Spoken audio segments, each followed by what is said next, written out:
Donald Trump va-t-il être destitué 5 jours en tout cas après l'envahissement par certains de ses partisans du Capitole et 10 jours avant l'investiture de Joe Biden, les démocrates viennent donc de déposer un acte d'accusation contre Donald Trump. Première étape vers l'ouverture formelle d'une deuxième procédure de destitution. En attendant, direction New York où l'on retrouve Elisabeth Guedel.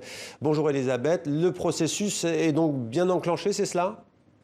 Ah oui, les parlementaires démocrates sont très remontés après les émeutes au Capitole mercredi, qu'ils ont vécues de l'intérieur, à l'intérieur du Capitole. Donc ils n'ont pas traîné. Aujourd'hui, ils ont fait donc deux choses. Vous l'avez dit, ils ont présenté un acte d'accusation contre Donald Trump, qui les accuse donc d'incitation à l'insurrection.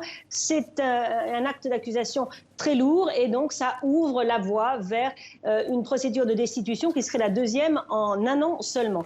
Et puis ils ont présenté une résolution votée en commission appelant le vice-président Mike Pence à écarter Donald Trump du pouvoir. Le 25e amendement de la Constitution autorise le vice-président, avec la majorité du gouvernement, à décider que Donald Trump n'est plus capable de remplir ses fonctions et il peut le remplacer. Alors ça a été rejeté, ce texte, en petit groupe en commission, donc ça sera voté à la Chambre des représentants par tous les parlementaires. Ça a été rejeté par un républicain.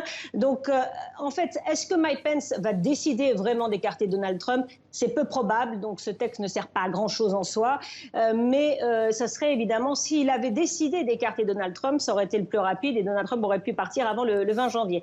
A priori, donc ça ne va pas se faire, ça va être la procédure de destitution, ce sera plus symbolique qu'autre chose. Donald Trump devrait finir ces derniers jours dans le bureau ovale. Dernière possibilité pour qu'il parte avant, ce serait qu'il démissionne, mais il ne présente aucune intention de le faire. Il sera même au Texas demain pour aller voir le mur à la frontière avec le Mexique.